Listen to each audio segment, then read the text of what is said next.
Welcome back. In this class we will discuss different type of nanoparticles. Mainly we are discussing three different type of three different type of nanoparticles. First one is metal nanoparticle.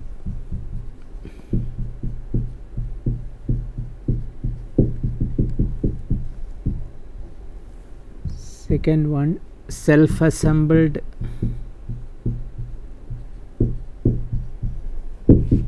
nanoparticle.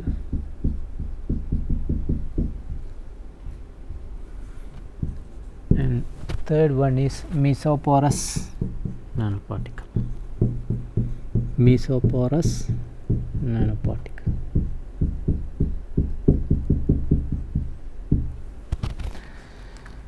So first we will discuss the metal nanoparticles. You please look at the picture. Here you can see various colored gold and silver nanoparticles. As I told earlier classes, gold in the bulk it will appear as the yellow in color, but we can synthesize the gold in a color like a red, blue, green, etc. Here you can see different type of gold nanoparticles in various colors. Likewise, silver is also appear in bulk in white in color, whereas you can synthesize silver nanoparticles in different color like violet, indigo, blue, green, orange, etc. Meaning that the gold and silver which is appearing yellow and white in bulk material, but we can synthesize gold and silver nanoparticles in various colors as your requirement, whether it is gold, red, blue, green, or whatever color you want to synthesize the gold nanomaterial, you can synthesize by varying the reaction conditions. Now why this gold and silver appears in different colors apart from the bulk materials? The reason for this different color is mainly we will say it is due to the surface plasmon resonance. We will say surface plasmon resonance.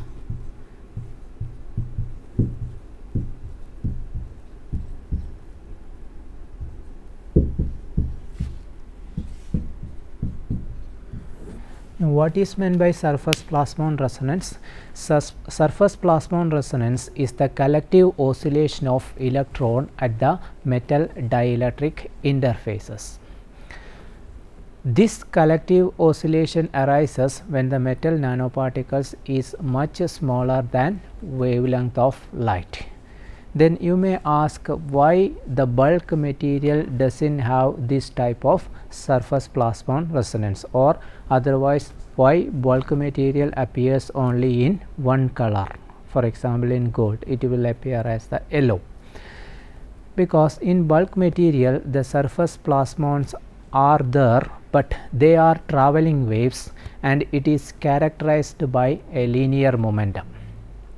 Whereas in nanoparticles the surface plasmons are localized, they are continuous and there is no characteristic momentum. Hence, in bulk materials, to excite this type of plasmon using light or using photon, the momenta of the plasmon and the photons should match. Whereas in nanoparticle the momenta of the plasmon and the photon do not need to match, because they are continuous and the plasmon excitation can easily occurs. So in bulk materials, to excite this plasmon using photon, the momenta of the plasmon and photon should match, whereas in nanoparticles there is no need of matching the momenta and the photon.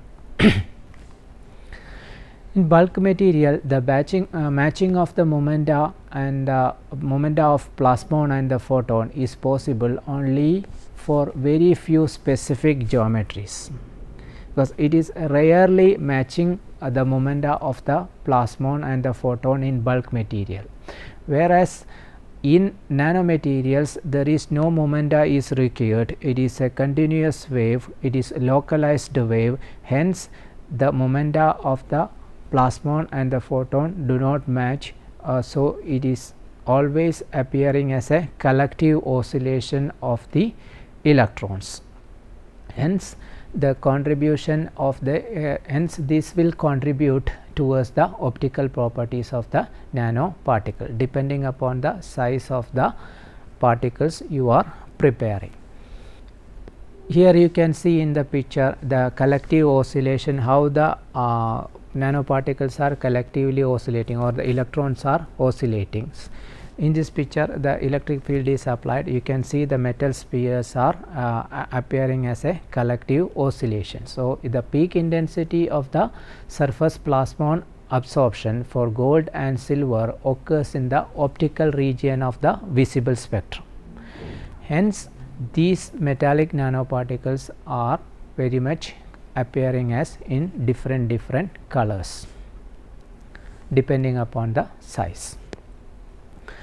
Now, the second type of nanomaterials are the self-assembled nanoparticles. The definition for the self-assembled nanoparticles or self-assembled nanostructures is the non-covalent interaction of the two or more molecular subunit form an aggregate with novel structure are known as the self-assembled nanostructure. The properties of these structures are determined by the nature and position of the components. The best example for the self-assembled nanostructures are the DNA molecule. DNA molecule, you know, it is a deoxyribonucleic acid. Most of the biological molecules can be considered as the self-assembled nanomaterials. You can see the picture of the DNA molecule here. As you know, the DNA molecules are made up of 4 bases like adenine, guanine, cytosine and thymine. And self-assembled nanomaterial can also be defined as the spontaneous assembly of molecules into higher ordered stable structure with non-covalently joined aggregates. This spontaneous assembly of specific components in a highly selective fashion into well defined discrete supramolecular architectures. Now, I told you an example for the self-assembled nanostructure as DNA. So, before looking into the structure of the DNA, these self-assembled nanostructures should have 3 specific features. They are the order.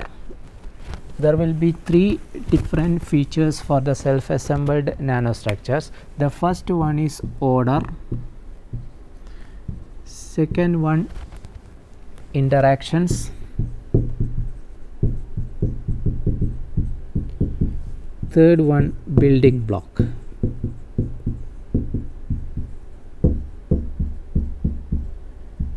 Building blocks. So, if you take a DNA is the human genetic code. It stores a lot of information. For example, one DNA molecule can store about 2.5 terabytes of data in that one. So, this we will explain the self-assembled nanostructure by using the DNA molecule. So, the building block of the DNA molecules are the 4 bases adenine, guanine, cytosine and thymine. So, that will combine together and interact with hydrogen bonding. So, the interaction is the hydrogen bonding. The building blocks are the 4 bases. Building blocks are the 4 bases and interaction is the hydrogen bonding. And what about the order? Order will have the 4 bases cytosine, guanine, adenine have a certain function, whereas the DNA has a very higher function.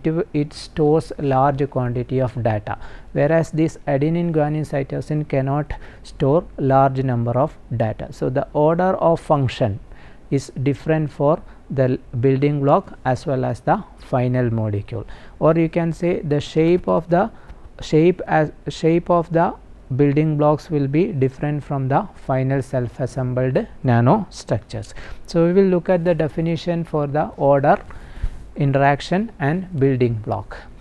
Now, the order is defined as the self-assembled structure must have a higher order than the isolated component, meaning it should be in a higher shape or it should have a higher particular task in the self-assembled nanostructure, meaning that the DNA will store a large number of data, whereas the bases, which is the building block of the self-assembled nanostructure, adenine, guanine, cytosine, it cannot store large number of data. So, the function is different. Building block has a certain function and the final molecule will have a different function.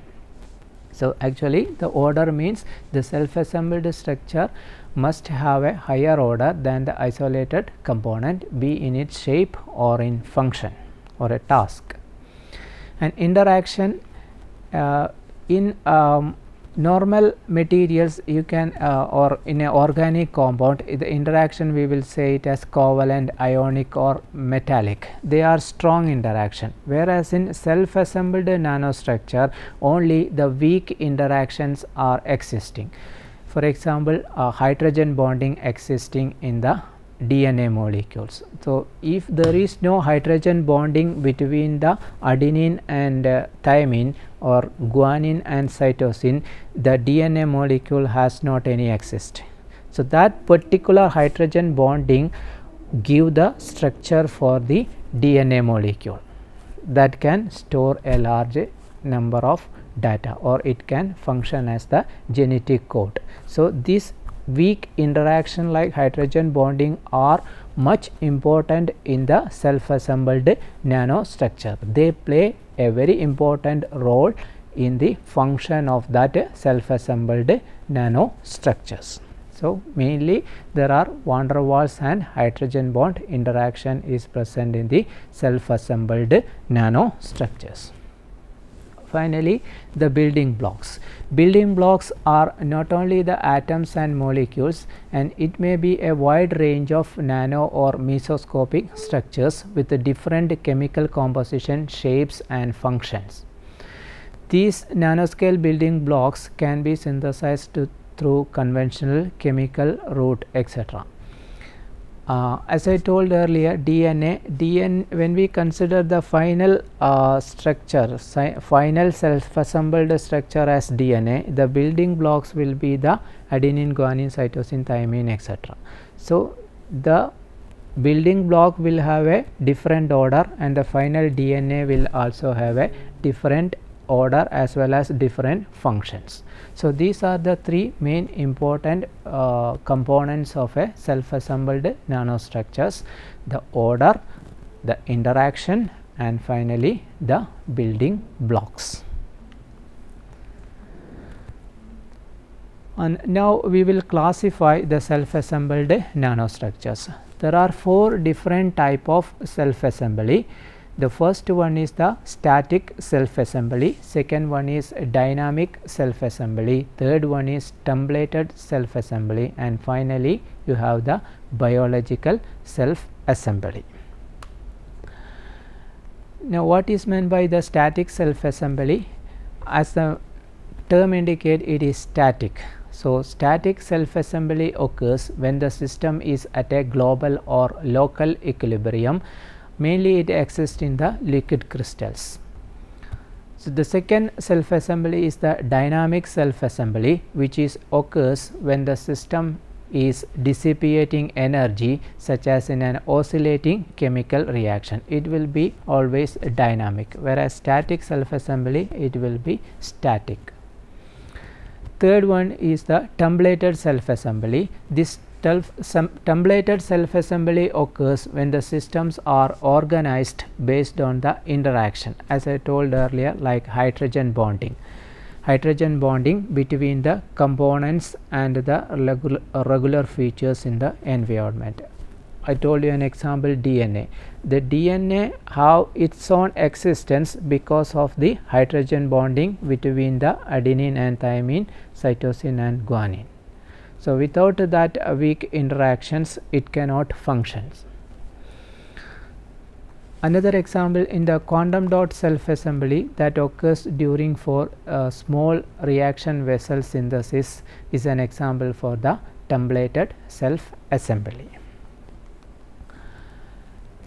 The last one is the biological self assembly. Biological self assembly occurs in system involving life such as cells and tissues. Entire organisms are elaborated examples of this biological self assembly. So, like best example is the DNA. DNA will be a biological self assembled molecule. So, it will have a different order and different function and different building blocks. Now, next type of materials are the mesoporous materials, mesoporous nanomaterial.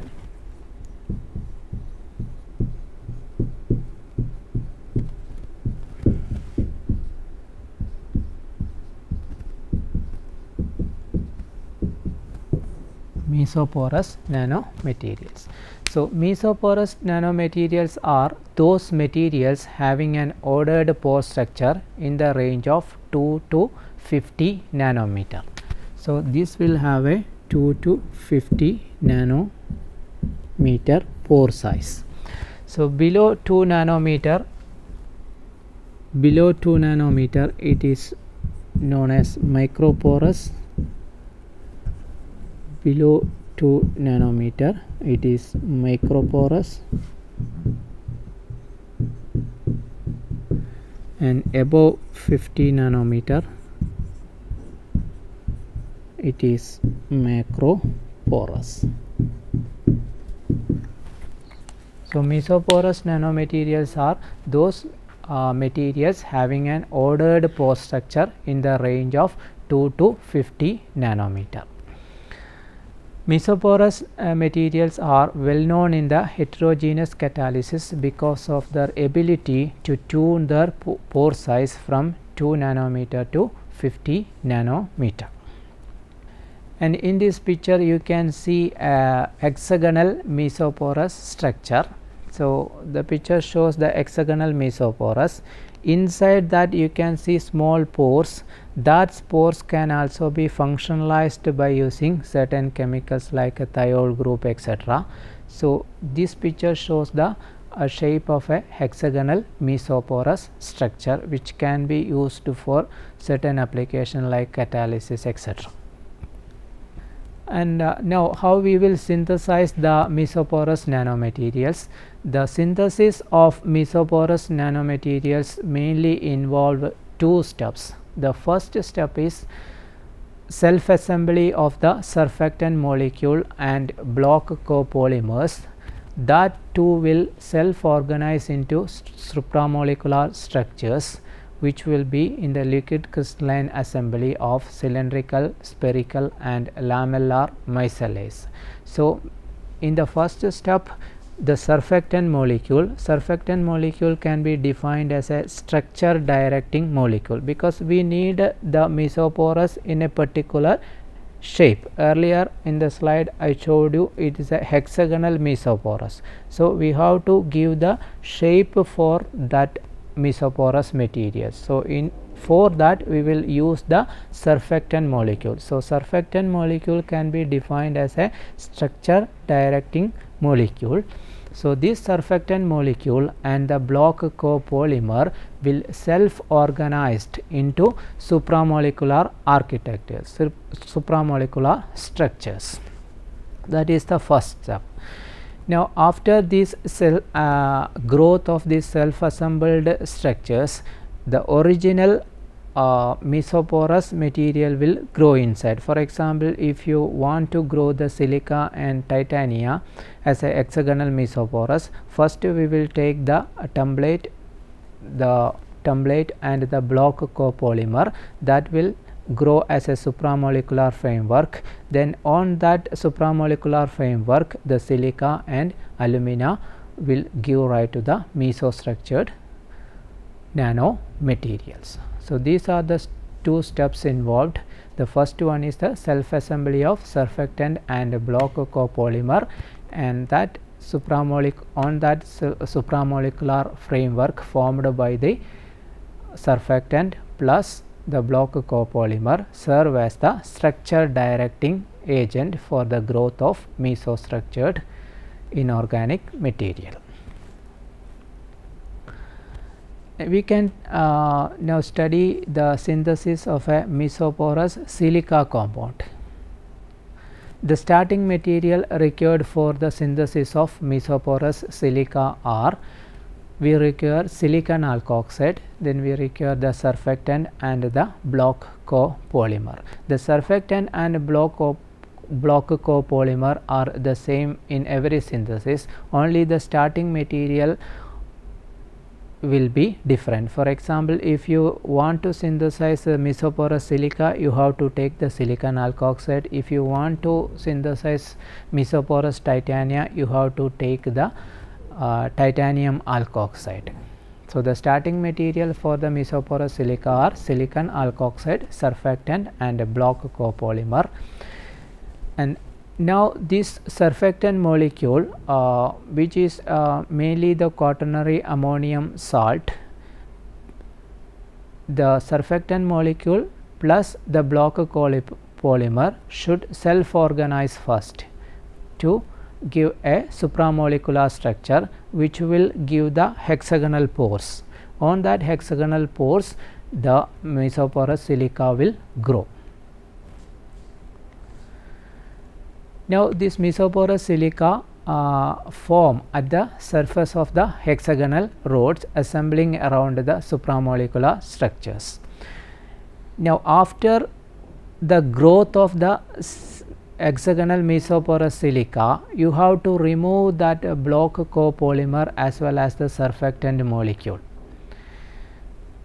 This removal can be done by washing the mesoporous silica by using acid, or you can heat that mesoporous compound at a higher temperature. That process is known as the calcinations, because all these surfactant as well as the block copolymer will be stable only up to 400 degrees Celsius. So, if you heat this material above 400 degrees Celsius, all these block copolymer as well as the surfactant molecule will be removed from the hexagonal mesoporous silica. So, that pore will be opened. So, you can able to synthesize the hexagonal mesoporous silica having pore size dimension 2 to 50 nanometer. So, in this picture you can see the synthetic procedure. First we are taking the silicon alkoxide plus block copolymer plus surfactant molecules. So, this block copolymer plus the surfactant molecule, mainly the quaternary ammonium salt, first will grow the supramolecular structure. That supramolecular structure will allow to grow the silica particle on the self assembled structures. Now, after growing the silicon oxide on the hexagonal mesoporous structure, you can remove the surfactant molecules plus block copolymer by washing with an acid or by calcining at a higher temperature. So, finally, you can see in the picture the hexagonal mesoporous silica are formed. Now, changing the tumblating agent plus the reaction condition, you can synthesize a variety of mesoporous silica compound. For example, the mesoporous silica family M41S can be synthesized in various structures like hexagonal lamellar, which is known as MCM15, then cubic MCM48, hexagonal MCM41, etc. by changing the tumblating agent. Instead of the quaternary ammonium salt, you take another tumblating structure directing agent that will generate a different type of hexagonal mesoporous silica.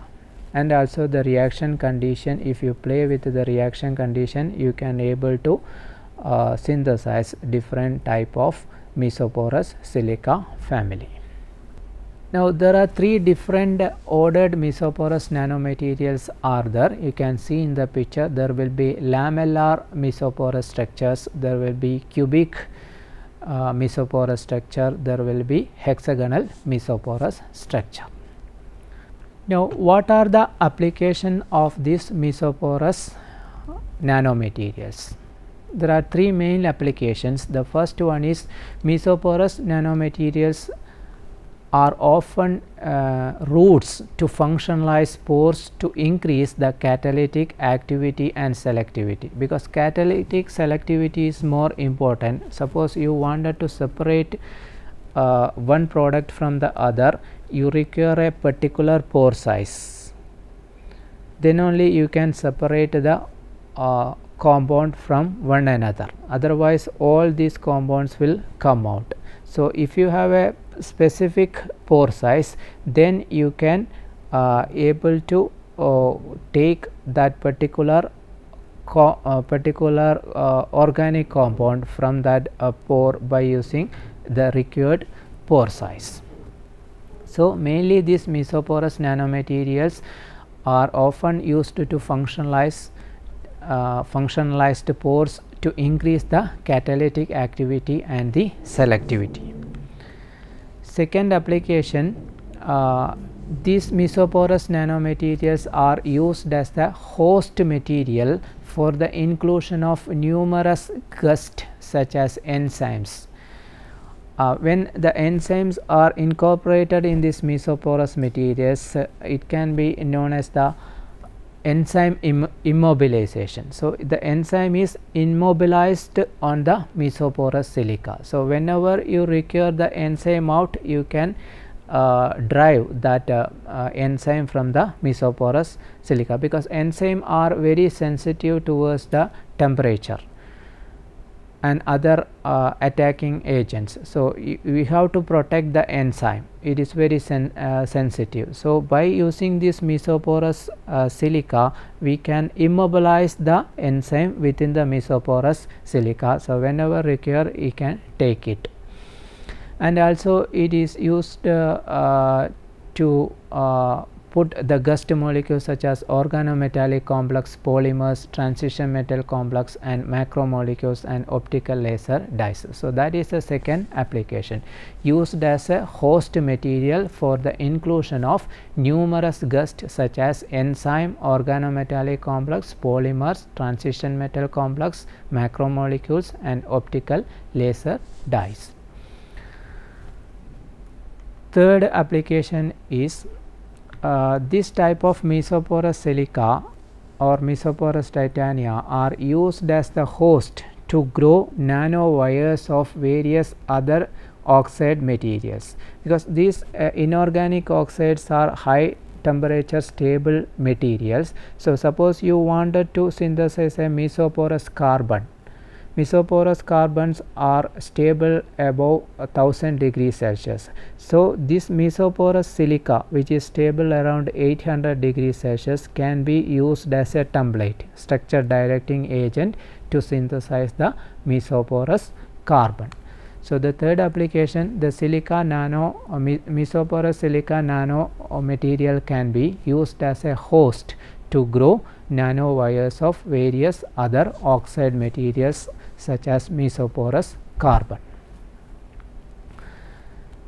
So these are the three different type of nanomaterials. So we can conclude this class. I'm concluding this class.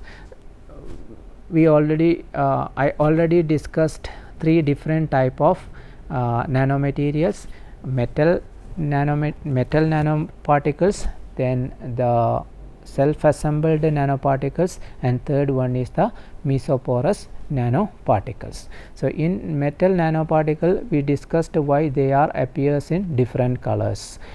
They are appearing in different colors because of the surface plasmon resonance. What is surface plasmon resonance? It is the collective oscillation of the electrons at the metal dielectric surface. Secondly, we discussed the self-assembled nanostructure. Self-assembled nanostructures have three main features. They have an order, they have an interaction, they have a building blocks. Best example is the DNA molecule.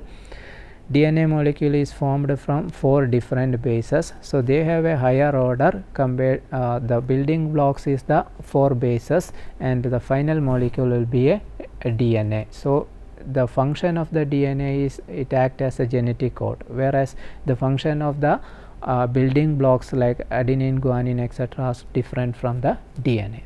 So there are 4 different type of self assembly. One is the static self assembly, second one is dynamic self assembly, third one is templated self assembly, and fourth one is the biological self assembly.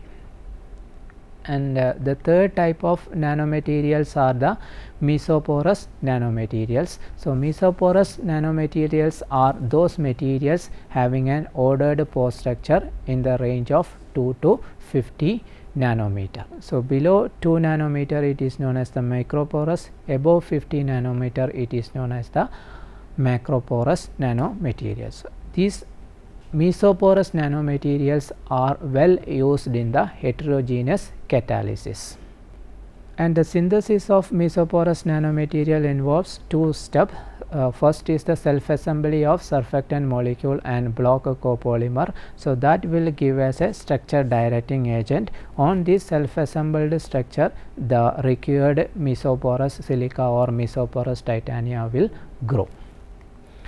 There are 3 applications for the mesoporous nanomaterials. The first is it offers route to functionalize pores to increase the catalytic activity and selectivity, and second one is it is used as a host material for the inclusion of numerous guests such as enzymes, for example enzyme immobilization, organometallic complex, polymers, transition metal complex, etc.